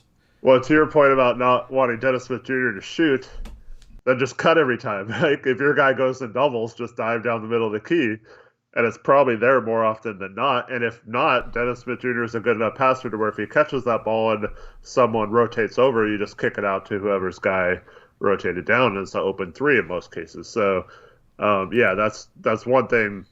Maybe you just always have Dennis Smith Jr. be the cutter until he improves his shot. And I just wanted to mention too, I forgot about this. Thanks, Russ, for reminding me. They did say on the broadcast too that I don't know if the team brought him in or if he's working at a practice facility with him, but former NBA player Mahmoud Abdul-Rauf is working on Dennis Smith Jr. with his shot right now. So that's good to hear as well. Honestly, dude, with where his shot is, I feel like most of us could work with Dennis Smith Jr. Yeah. Like, okay, don't lean so far to the left. Don't shoot with the ball on the other side of your head. Like, just start there. Just be straight up, shoot with the ball, in a better shot pocket. And let's just see how that works. Like, the thing is he's going to have to take thousands of reps to make that natural. It's something he should have done in the offseason. He should have honestly, he should have went to Drew Hanlon and tried to have Drew Hanlon work on his shot with them, or just somebody that's known for that type of thing.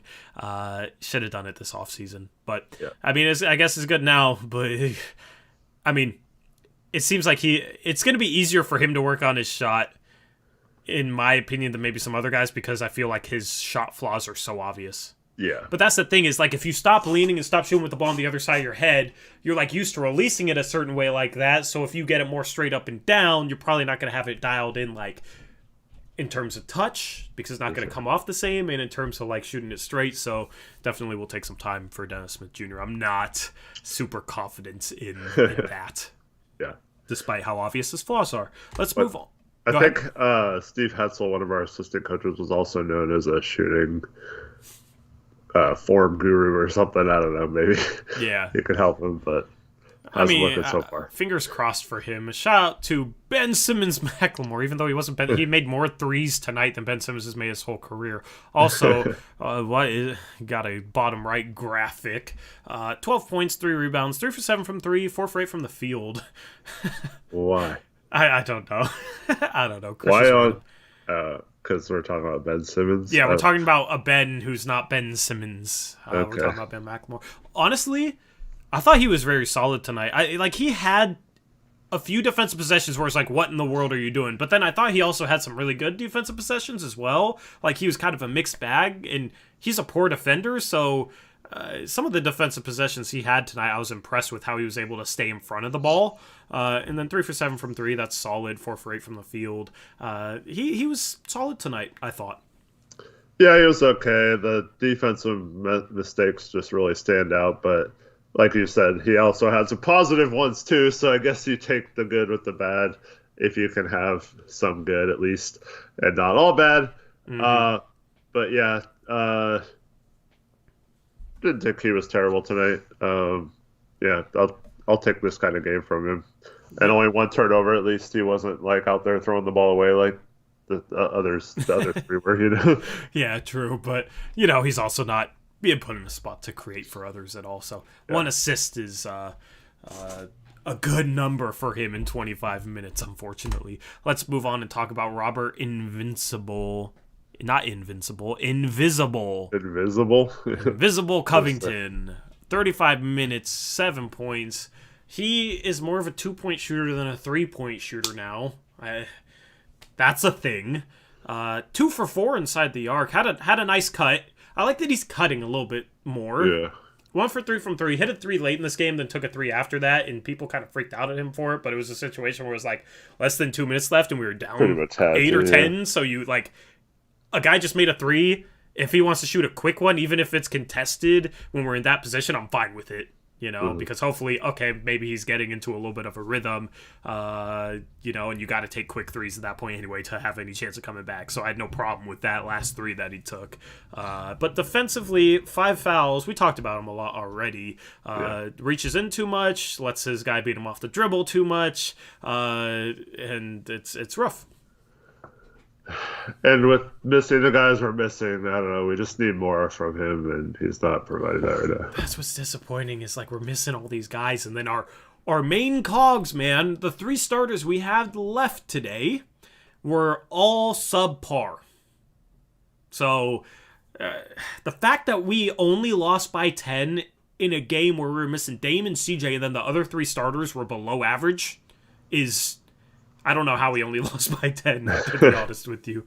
Yeah. But, that's what happens when Nas has the first half he does, and then Dennis Smith Jr. has some good moments as well, and then they miss some shots. I mean, I guess that's the only way to explain it. So anything else on Rocco that we haven't discussed already? Not really. Alrighty. Larry rigged rim Nance Jr. 4 points, 7 rebounds, 4 assists. I like saying 4 assists. They were utilizing... Nance is kind of the point forward when Dennis Smith Jr. wasn't in the game. They were playing a lineup of like, at one point it was Elleby, Norm, Nas, Larry Nance Jr., and Nurkic, and Nance was the one bringing the ball up, which I kind of like. A lot of times he would just initiate it with like a handoff to Norm, but, he can handle the ball and he can pass a little bit. He's been rough from 3 lately. He's shooting the ball a little too flat. A lot of his misses are coming short. Yeah. His set points, I feel like is a little bit lower than it needs to be, a little bit lower than it was last year. So going into this game, I don't know if he was under 30% yet. Yeah, he was at 30.8%. That might be under 30% now. He shot 36% last year. He's a better shooter than this, so hopefully he can start making more threes because it's rough when he's not. Got blocked on a fadeaway. That was kind of weird. But defensively, I thought he was maybe our best defensive player tonight. I don't really remember his assists. So I wouldn't say it was a bad game from him, and he was a +4. I thought he was solid tonight. Just would like to see him make a higher percentage of his shots. Yeah, I feel like we have a little bit of, I'm not saying this because I'm blaming him, because obviously he wasn't on the team last year, but we talked about how we had guys like, I don't know about similar to Nance, but if we had a Larry Nance Jr. last year, what would we have done with him? Mm-hmm. Parked him in the corner and turned it into a 3-point shooter, right? So yeah. Like, why are we not having him around the basket more where he can get those?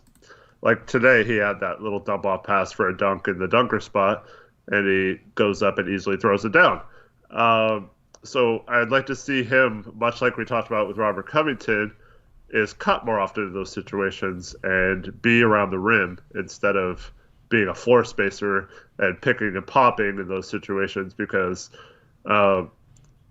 I feel like most of his threes this year have been just like kickouts when it's not like he hasn't really been involved in the play, but it's more like I don't know. I don't remember many threes from the corner that he's hit. So if he's in the corner spot, like just dive on those. I don't know. I'd like to see a little bit different him around the rim more.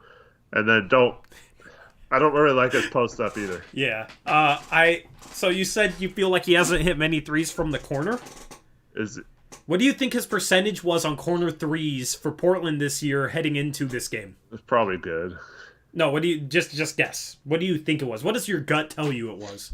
Don't think about anything. Well, now that you're saying that, yeah. Just what do you think it is?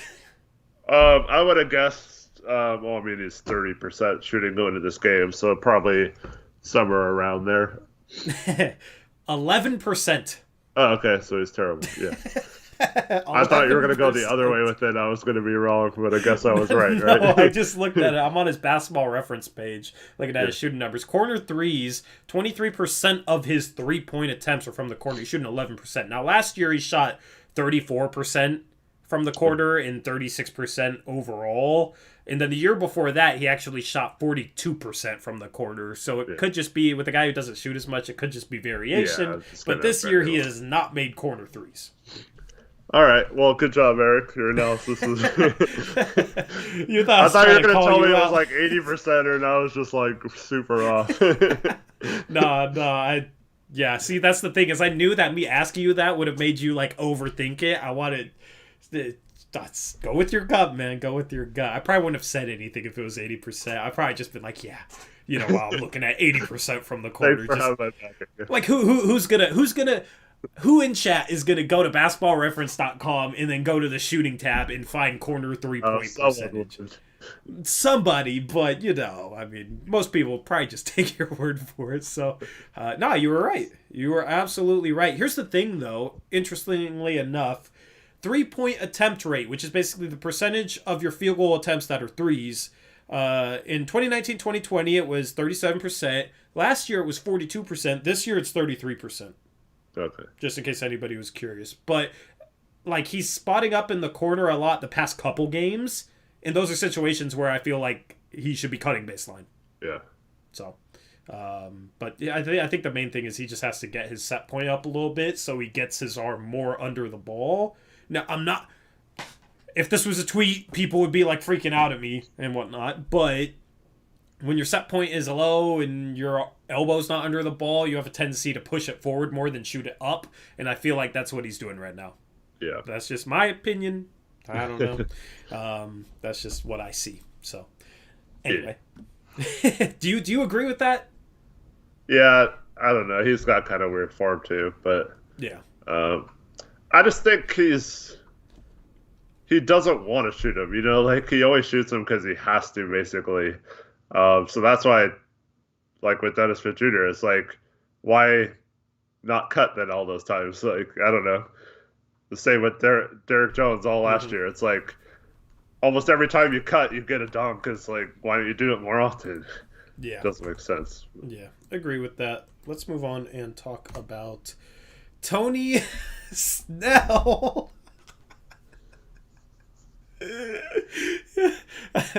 Great nickname. Are you Chris. serious? You didn't version number 2. That. Now, he didn't play as many minutes, but Eric... About 30 minutes. Eric, I can officially say that Tony Snell sucks. He was not good defensively today and didn't do anything. Yeah. He's shooting... after this, I'll do the math after this game. Say what you were going to say. Maybe next game we'll get the one where it's like the opposite, where he was like 12 for 12 and had... What was that game? You know what I'm talking about? I don't know. There's the two Snell graphics. There's the 0-0-0 one, and then there's one where he was like perfect from the field and like scored a lot of points and did a lot of stuff. But yeah, he was not good tonight. I don't think he necessarily sucks. He's just a role player who's not playing his role very well. I mean, like after this game, he's 9 for 33 from 3. That is 27%. He's washed by Tony Snell standards, which is saying something. Defensively, I thought he was bad tonight. He didn't get a board. Didn't create anything for anyone. Missed both his threes. One of them, he bricked off the freaking backboard. Like, backboard then rim. And it was like from straight up. Dude, he does not look like a sniper. He does not look like the shooter that he was advertised coming into here. I know he's a 40% career shooter, but dude. Yeah. As James Hatch says, at least he didn't have any turnovers. Dude, I would have I like, honestly, screw it. Get a turnover. Record a freaking stat. Just do something. Good or bad, do something. Yeah. 5-0s, man. I mean, no points, no rebounds, no assists, no steals, no blocks, no turnovers, no fouls, no made shots, no free throws. It was hilarious when he drove and his 1-2-point shot was kind of like a little hook shot floater in the lane. And ESPN was like, "Oh, good shot by Tony Snell." It just rims off. I'm like, that's a good shot. I mean, maybe for us tonight, but yeah. I don't know. Yeah. Anyway, that's comical. That's funny. Let's move on to CJ Most Improved Player Elleby. Hey, man, he 2 threes in a row, back-to-back games. I don't think Elleby was terrible in the minutes he had, but Eric, I know I was down on him going into this year. At this point, he should play over Tony Snell. Okay. Look at 6 minutes, he's a +8. And shout out to CJ the GOAT for the. I don't know what would have happened if the Blazers won this game. Do you know what I'm talking about? He said, "Everyone who likes this tweet, if we win tonight, everyone who what was it? If we win tonight, I will buy everyone who likes this tweet a CJ Elleby jersey." And it had, I think, close to 500, like 400 some likes. And there's probably not even that many Elleby jerseys in existence. Yeah, and there's no way he's got to go through it. Buy a factory to make them or something. So he would have been in a world of hurt if that happened. He was saying, "I'm going to have to drop out of college if we win tonight's game." Yeah, that was not going to happen. I mean, but, dude, Elleby, energy-wise, was, like, he was going after rebounds better than anybody on this team for his size. He didn't get many, but, like, when he came in, he defended well. Mm-hmm. He didn't force anything offensively. He went after boards. He made his 3. Yeah. And that's all you can ask for right now. Back-to-back games where he made a 3. Turned the ball over tonight, which is good. Like, at this point, I would rather see him play than Tony Snell because I have more confidence in Elleby on the defensive end. Snell can't make a 3, so, I mean, at this point, I don't even know if I have more confidence in Snell than Elleby making a freaking 3. And there's nothing else that Tony Snell does better than Elleby. You know what I mean? Like, I don't know. He gives us, like, a better defensive player. So, and he provides more energy. I thought when we were in the game, we looked better just because he was out there flying around, man. I don't know. I don't know what it was, but 6 minutes, he's a +8. So. We just need to run some more sets when he's in because offense does get kind of bogged down sometimes. Yeah, but like for the first time, he looked comfortable on an NBA court. Like I'd say that this year, yeah. In general, the Philly game last year, he definitely looked comfortable too. But yeah, it's been very few and far between. Yeah, I guess the Philly game he had good. I mean, I don't know. Play Elleby over Snell at this point. That's my takeaway. Anyway, that is the player cards. Let's get around the NBA queued up here. Anything else in regards to the way the team played today? No, just hopefully we can get on track here soon. Get our guys back and yeah. Yep, agreed with that. I don't have around the NBA ready. I don't know. Stall for like 2 minutes, Eric. Okay. Chat, what's up? There was a crappy trade suggestion. What is it? Covington and Nurkic for Buddy Hield and Marvin Bagley. What is who suggested that crap? That's horrible. Since you said that way, I'm not going to name his name. But anyways, nah. Who suggested it? His name was Brian Cruz. Oh, I mean, you said hell no in chat, so I mean that's what no. Okay. A polite and respectful hell no. Well, first of all, why would we trade our starting 4 and 5 for another guard? No sense. And Bagley, yeah. Anybody else got any trade ideas for Eric? Just got Update on completely CJ's distracted. injury. He's got a collapsed lung, and he might. I don't know. He's got to sit out until it's healed. So I want to say it's like 10 days to 2 weeks is usually the time frame, maybe a little longer. Yeah, I saw an average of like 6.5 missed games. So obviously that depends on scheduling too. When I heard it happened, I don't know if Pineapples is in here. He's goes to my gym, is in my rec league. He told me 4 to 8 weeks. Yeah. And I was thinking 4 to 8 weeks, and then I saw, like 6 games, which is nowhere near as bad as 4 to 8 weeks. So, I mean, I expect him back before the new year for sure. And we get Dame back soon. It's just going to be fun to be healthy again, I think. Because, I don't know, if we can be healthy and just play with the proper energy and effort level, this is a team that is still a good roster. Maybe it's not a good enough roster, but it's still a good roster. And it's still a team that can be competitive. Like, if we had our guys tonight and played with the effort that we did tonight, even with our poor defensive starting backcourt in the game, I think we win tonight. On the road against Golden State. So. And both of our mods have horrible trade suggestions. So Oh, goodness. Zach's probably trolling, isn't he? Probably. What was Zach's? He said, it's not even a valid trade. It's CJ for Jay Crowder in campaign. Oh, yeah, he's trolling. Doesn't even. He's trolling. What's the other one? Trevin said Norman CJ for Sabonis and Miles Turner. He wants 3 centers. Yeah. I think yes. It's just the opposite of that other trade. Yeah, he's going big. Before we get into around the NBA, I had a trade idea on Twitter, and I want to know what you think of this trade idea, Eric. I'm sure you've already seen it, so I'm sure you already have some thoughts, but I'll read it out for the chat. Let me find it. Okay, so the Knicks get. Wait, no, I'll just read it off by like what they get and what they trade. So the Knicks get CJ McCollum and Kem Birch. They trade out Nerlens Noel, Kemba Walker, Kevin Knox, Taj Gibson, a 2022 Charlotte first, a 2022 New York first. All right.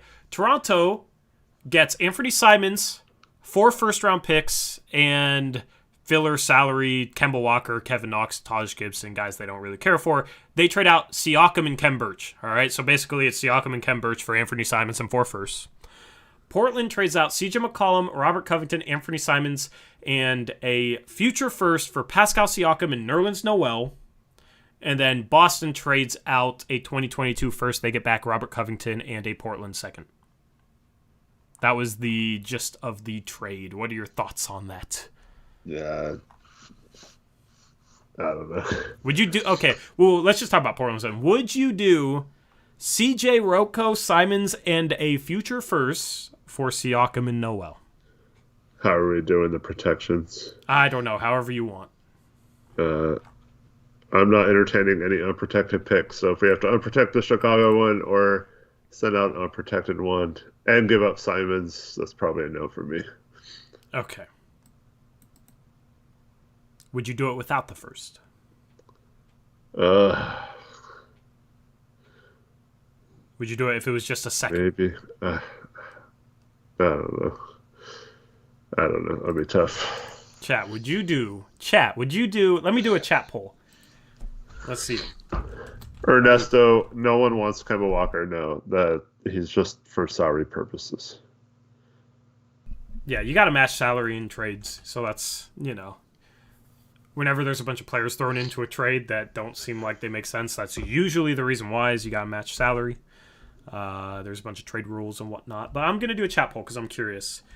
Would you do Rocco, CJ, and Anthony Simons for Siakam and Noel? And I want to see what you guys think with this one. I'm curious.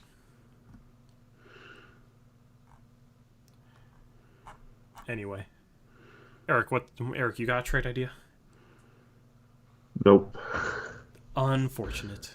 Unfortunate. What do you think? What do you think chat's gonna vote here? I think No. chat's gonna vote yes. I think I say no. They all hate CJ, man. They all love Simon, so they don't want to give some. They do love Simons. You're right. See, I would do it just because I think Noel would be great in Chauncey's defensive system, and then you get Siakam. Like I would do that because I think Noel would be great here as a backup 5. But like if we need to go more mobile but still have a rim protector, no. Yeah. But it looks like chat's going 60-40 no, so you're right. We'll let that chat roll. Let me do around the NBA. We had 11 games today. I wish we did picks against the spread today, Eric, because tomorrow we only got 3 games. And I want to carry the momentum over. Let me get around the NBA. Put it in. All right. So 11 games today. You got the Wizards. Kyle Kuzma hits a game-winning 3 for the Wizards. They win 119-116. The Sixers win 110-106 over the Hornets. A couple close Eastern Conference games there. The Cleveland Cavaliers continue their surprise season. They blow out the Chicago Bulls 115-92. Of course, DeMar DeRozan is out for the Bulls due to health and safety protocols. He came down with COVID. The Pacers announced they were going to blow it up yesterday. Or, well, they didn't announce, but there was a... Who tweeted that, Eric? Do you remember? Was it Shams? It was somebody reputable. Yeah, it was either Shams or Haynes, I think.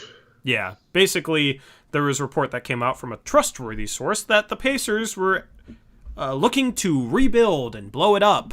And the day after that report comes out, they blow out the New York Knicks 122-102. The Heat beat the Bucks 113-104. The Thunder continue to be a bit of a surprise this year, beating the Raptors 110-109. You got... Did you see the little quarter thing? Nah. 111? Well... I don't get it. When I looked at the score, it said 111-110, so I'm guessing that shot got called off at the end, or it was just after the buzzer or something. Let me pull up ESPN.com so I actually can see exactly what happened. And we got some close games today. Let me see here. Because I looked at the box score right around the time our game started, and yeah, it showed them winning by 1, and then everyone said, OKC won by 1. I was like, what? Yeah. It did get waved off. Do you know who shot that shot? Who got their game winner stolen? There's no way to check it without playing the video, and I'm not going to play it. Oh, was it Justin Champagnie? What? If so, then that's just tragic. Yeah, let me look at the recap here. Aeromaster says Fred threw up a prayer, and it left his fingers after the buzzer. Oh, it was Fred. Because I looked at the play-by-play. And then Aeromancer says it was Kem, I think. Oh, it was a tip-in. Okay, so Fred threw it up. Oh, no, I don't know.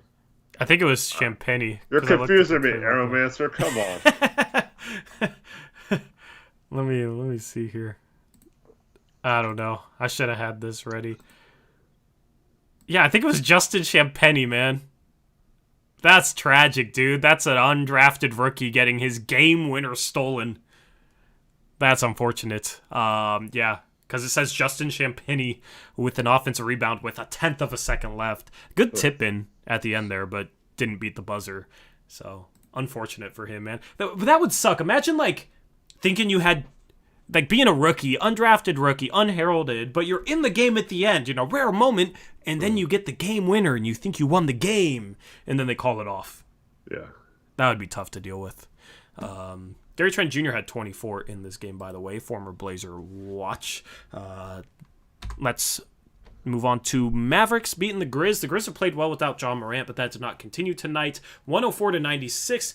Timberwolves guard Anthony Edwards called Kristaps Porzingis the best rim protector in the league because they don't get layups against him, and then said he's not scared of Rudy Gobert, and he doesn't know why. So and they destroyed him. Another great Anthony Edwards quote. The Jazz beat the Timberwolves 136-104. So, I mean... they couldn't guard anyone on that team. But yeah, so did that quote come after that game? Because if he was talking trash after that game, I think it did, yeah. That's some Hassan Whiteside stuff to say you're not scared of Gobert after you lose to him by 32 points. Yeah. The Nuggets beat the Pelicans in overtime, 120-114. Valanciunas tied the game up at the end of regulation, but the Nuggets take care of business. The Rockets continue their winning ways. The Rockets might be the best team in the NBA right now. They have won, what? Where 7 in a row. 7 in a row, Eric. They're only 2 games behind us. They're 8-16. They started off 1-16, won 7 in a row. They've been phenomenal. The Nets played without KD, without Kyrie, of course. So this was the James Harden show in his old city of Houston. I don't know. Like, StatMuse now has a picture of Christian Wood as their profile picture because they said they would if the Nets or the Rockets win this game. Wow. What do you think of the Rockets right now? It's kind of interesting how they're doing it without Jalen Green being out. But yeah, I mean, they're playing a lot better. I still think Silas is a good coach, and he's got them playing hard every night. Just wasn't translating to wins the last couple of years, but maybe they've figured something out. Yeah, Eric Gordon, 8 for 12, 21 points. Armani Brooks started 5 for 10, 14 points. Christian Wood, 5 for 16, 12 points. So they won this game despite Christian Wood having a tough shooting night. Off the bench, right? So Jalen Green has struggled. But Josh Christopher, another rookie guard, 7 for 7 off the bench, 18 points. Today was his birthday. So he had a good night off the bench for his birthday. So yeah. Shout out to him. Good win for the Rockets. The Nets fall. They're, of course, down some players. 25 from Harden. Only 4 for 16 from the field. 14 for 16 from the free throw line, though. James Harden is back to getting free throws, I guess. The Kings beat the Magic 142-130. This game was finished in regulation, just no defense played in this game. The Kings moved to 11-14. The Blazers lose to the Warriors 104-94, and we have 3 slides for game scores. The Clippers take care of business against the Celtics 114-111. Nikola Jokic, almost a 40-point triple-double for the big man. Cole Anthony is back, 33 points. He's continuing his hot play. He might be a dark horse candidate for an all-star spot this year. Caleb Martin's on a 2-way contract, but didn't look like it tonight. 28 points, 8 rebounds, 6 for 8 from 3. Donovan Mitchell, 36 in the Jazz blowout win over Minnesota. And then Gordon Hayward, 31 points. Let's look at the standings, Eric, and it does not look pretty. No, it does not. The Blazers only, as I said, 3.5 games out of the 4th seed. 3 games behind still the all Clippers. jumbled. Yeah, still all jumbled from 4th down through 11th right now. Sacramento at 11-14, Minnesota at 11-14. Not too worried about the standings. You got a clear-cut top 2 and then a clear-cut number 3.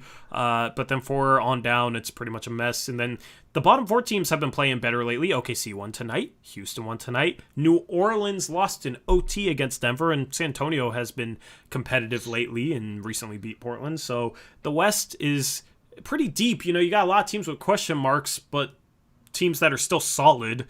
At this point, there's really no teams that are just a sure win. I mean, Houston looked like a sure win, but now they've won 7 in a row. So yeah, it's kind of crazy. Let's look at the East. Brooklyn and Chicago have been the top 2 teams, but Milwaukee's chasing them down. I don't know. Nothing really stands out to me in the East. The East is still pretty jumbled as well. 11 teams within 5 games at the top. Toronto at 12, only 6 games back. Indiana at 13, probably going to rebuild, it sounds like. So I guess they'll become that 3rd team in the East. That's a bit of a bottom feeder, but we'll see. I don't know. I feel like Indiana's the type of team where it's like, oh, we're finally going to rebuild, and then they win a bunch of games. Yeah, or they trade one of their bigs and lo and behold, become a better team. Yeah, imagine that. Should have done it a while ago. Let's look at the Blazers' next 5 games. So 3 days off, and then the 12th, Eric, there's a party in Section 307. Yes.